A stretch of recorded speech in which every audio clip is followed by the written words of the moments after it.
back to Royalty Soaps. There are currently 25 days left until Christmas. Holiday season means shopping season. And Kenny, do you know what would be an absolutely wonderful gift for a friend? An Audible subscription. You're dang straight. I can't tell you guys how excited I am to be partnering with Audible. This has been on my dream list of collabs for probably 3 years. It was up at the very, very tippy top of wish list collabs. That's what I got for Christmas. An Audible sponsorship. With Audible, you can access an unbeatable amount of audiobooks in all different categories, including classic works, my personal favorite. There's mysteries and thrillers and drama and a whole bunch of new releases too. You can listen on any device, anywhere, at any time with the Audible app. So perfect for commuting, going to the gym, long family road trips because you're going to see grandma. And right now, for a very limited time, you can get 3 months of Audible for only $6.95 per month. That's more than half off the regular price. Kenny looked so delighted in the back. He was like, ooh, I might need to take advantage of this. I'm used to paying the full price, okay? That's a deal. So if you want to snag this stellar offer, be sure to hop on over to audible.com/royalty soaps. Once again, that is audible.com/ROYALTYSOAPS, or text Royalty Soaps to 500-500. And not only do you get 50% off for your first 3 months, you also get 1 audiobook and 2 Audible originals absolutely free. And by the way, Kenneth, I bet you don't know this. I was looking through Audible today for an audiobook to listen to. They have a Christmas Carol audiobook read by Tim Curry. Tim Curry's voice is the best! I know, it's so good. It has over like 10,000 positive reviews. It is the highest rated Christmas Carol version on there. You know I'm gonna be listening. So once again, you guys, check out the link right now on the screen. Go sign up. Thank you so very much to Audible for sponsoring today's video. And without further ado, let's make that Christmas Carol fan design soap. Look at this design. So it is inspired by Charles Dickens' A Christmas Carol, specifically the character Jacob Marley, who is the first ghost to come visit Ebenezer Scrooge. She even gave us an inspiration photo, which was really, really helpful. Spooky. I know, Jacob Marley is looking so creepy. I love it. This design got sent in last year, but I opened it after I had already made all my Christmas soaps and was like, I love this so much, I'm literally going to save it all year so I can use it next time. And looky here, we are 365 days later and it's a perfect fit for this month's collection. Let's see what I can do with it.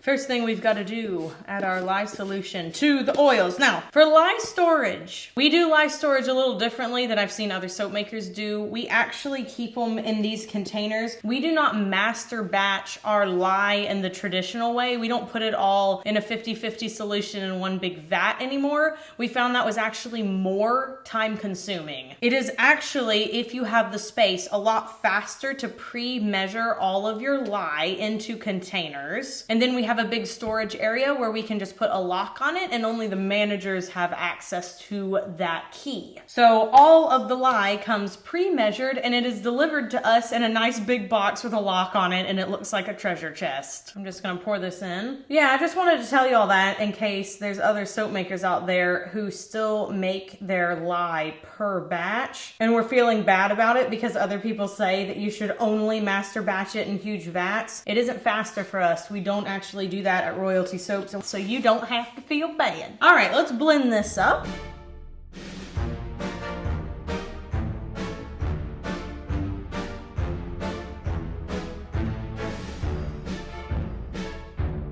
Now, with my soap recipe, it really only takes about 20 or so seconds to get it to trace. It is very, very, very fast to get there, mainly because I have a very steep water discount with my soap and because I use hard oils. The first thing that I'm going to do is split off some of the batch for the gold middle layer. Where is my scale?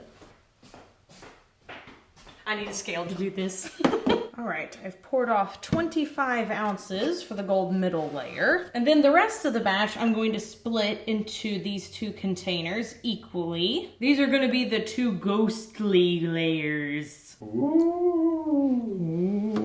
So the first thing that I'm going to do is add some dark steel gray into the big container. This is from Mad Micas. Then I'm going to add some silver fin blue from Mad Micas and some Lorne green from Mad Micas. I'm also going to add a little bit of titanium dioxide. We have to get these looking pale and ghostly. So let's blend these up and see how ghostly they be looking.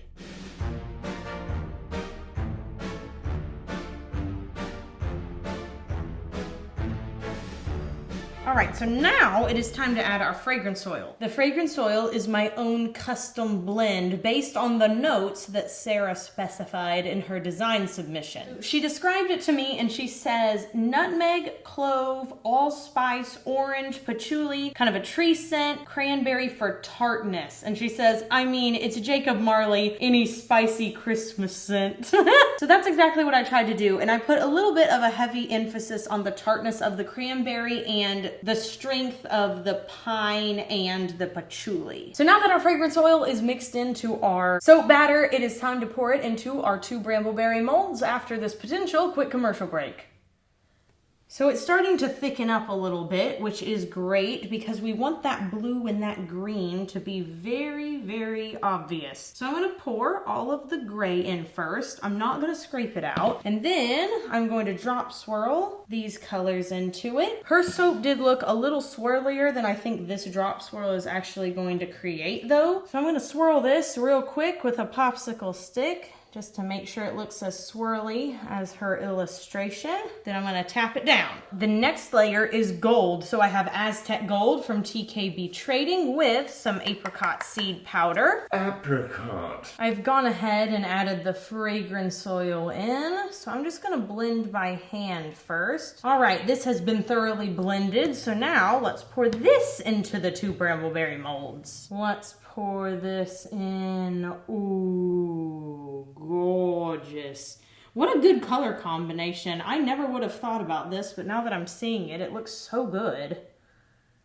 And it definitely has a ghostly look to it. All right, I'm just gonna tap that down, make sure it gets to the edges of the soap. Definitely gonna need some more on this side. Normally, I have to tap it down before I can see who gets the last bit, but it's pretty easy to tell with this soap. One final layer and the soap base is complete.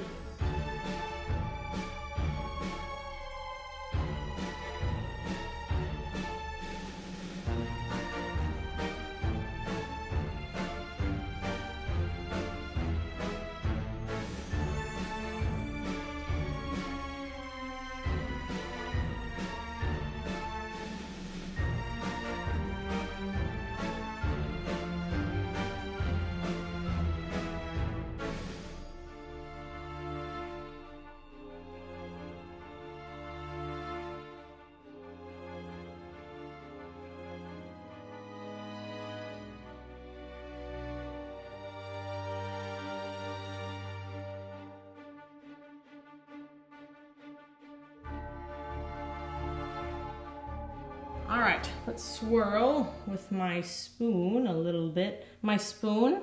This ain't no spoon. This is a popsicle stick. You're too focused. Everybody forgives you. Okay. Wow, this would be a really cool swirl on top. We should do this on a low top soap. Hey, guess what, Kenny? What? It's time for soap frosting.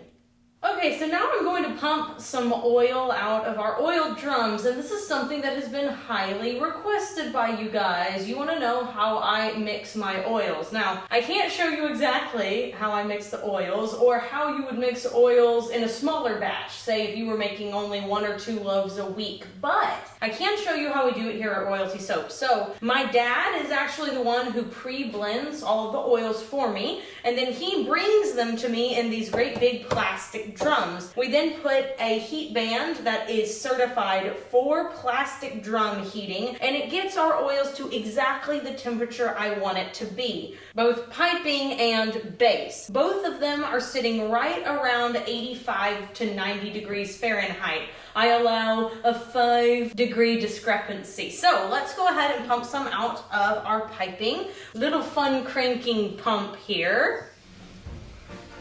Let's go over here. And now you guys have seen all the behind the scenes. That's all there was.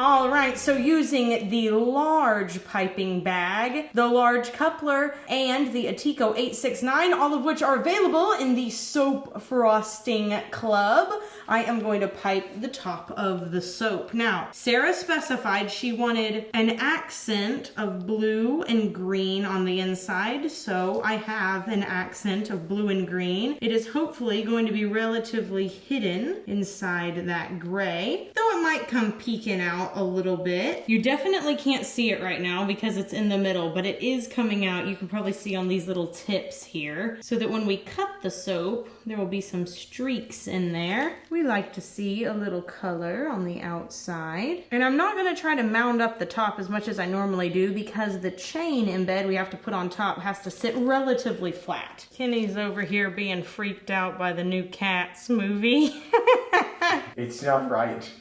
It's scary. Is it as scary as Sleeping Beauty, Kenneth? No, nothing is as scary as Sleeping Beauty. I don't care how many years I go through my life, it is still terrifying.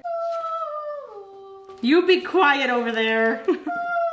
So Charles Dickens is my favorite author in the whole wide world. And when I was in high school, we had to read A Tale of Two Cities. And all my classmates were whining and complaining about it. And I wrote like a 5-page book report because I loved it so much. They're like, all right, Katie, sit down. No, none of them were impressed with my achievements. They were like, please sit down and stop being the teacher's pet. Like, I'm not trying to be the teacher's pet. I just really like this book. All right, last little bit. This is just to even off that top. We're not making it a triangle this time. We're making it very flat. Okay, now Sarah specified that she wants some gold dust on the top, so I'm going to use the Sparkle Sunshine Duster from Mad Micas. Okay, so it's just a little bit glittery, and now it is time to add the embeds. So Shelly made me 2 different types of chains, a thinner chain and a thick chain. So we're just going to spread these across the top. Okay, I'm just going to place these very delicately on the top. It's okay if some of them break a little bit and kind of slide around. Jacob Marley will have snapped them chains. Obviously, the littler chains are easier to place, but I think the bigger chains are easier to see. So there's good things about both of them. There's lots of different versions of the Christmas Carol story on film, but can we all agree that the Muppet Christmas Carol is the best one? Have you seen the one with Jim Carrey in it, though? What? No? It's the fully 3D one that Disney did. No, I've never seen it. The same sort of 3D that's in the Polar Express that's a little uncanny. I like the Polar Express. Everyone else can go home. No, I like it too. I was just saying that it looks a little too real, but not real enough. Have you seen that other spin-off of A Christmas Carol called Marley and Me? Oh my gosh. I think it needs a little more gold on top. But other than that, we're done. And I can just spritz the top with rubbing alcohol and yeah. Well, I think this looks really splendid, and I absolutely love the chains on top, especially the ones that are broken. So we are gonna wait 18 to 24 hours, and then we will come back and we will chop up this month's fan design into bars and take a peek at the inside after this commercial break. Okay, guys, it's time to cut the Marley's Ghost soap, and you can probably already see that ghostly blue on the side. I'm so excited. Okay, so I'm gonna try to line this up. I'm cutting backwards today so that hopefully you guys can see more of the cutting process. So I'm just gonna press down Not gently, or else it won't get done. Oh, Kenny, I can't do it. Thank you. My strength is waning. Let's see the inside. Yes, please. It's so bloomin' gorgeous. I love the little hidden piping inside the top here. Look at those little bits. How do you guys think we did? I think Kenny and I thought we might darken up this gray just a teeny tiny bit to make these colors pop even more. But besides that, hey, I think that was a pretty good job. I'm getting some Christmas Carol vibes from it. And I really love the chains on top. That pulls the whole thing together. You see down here, that quick turn with the popsicle stick really did a good job. It smells like the perfect Christmas soap fragrance. Yeah, it's not too spicy, but it's not too sweet either. It really is perfect. I will be using this blend again for sure. So the question of the day is, who is your favorite ghost in the Christmas Carol? The ghost of Christmas past, the ghost of Christmas present, or the ghost of Christmas future? I really like the ghost of Christmas present because he is just a holly jolly dude. The little girl kind of creeped me out, and obviously the ghost of Christmas future is scary. To vote on the question of the day, all you have to do is click the eye in the upper right hand corner of the screen. Thanks you guys so much for watching today's video. I'm so delighted with how it turned out. It actually looks a lot like her design. And I must say, the ghostly swirl in the piping is super fun and definitely something I should do in the future. If you enjoyed today's video, be sure to give it a big thumbs up, subscribe to the channel, leave us a comment down below, and this soap will be available tomorrow, December 1st at 3 p.m. Central Standard Time, royaltysoaps.com. Let me just cut in here. I made a few of these soaps, and I've got to say that I am very impressed with you making it on video, because those are tough. That's complicated. An excellent design, I must say. This design really was one of my favorites we have ever received. I love the illustration, and I also like that she included her design inspiration as well. A big thank you again to Audible for sponsoring today's video. If you guys want to get 50% off 3 months at Audible, once again, click on this link down below. Please, it helps support the channel. Are we begging now? Is that what's happening? YouTube's been a little rough with the AdSense, okay? They just won't put ads on the video. We need Audible. And I hope you guys have an absolutely marvelous day, and I will see you guys tomorrow for the very final installment of this year's 2019 holiday collection. So until then, have an absolutely marvelous day, and bye for now. Meow.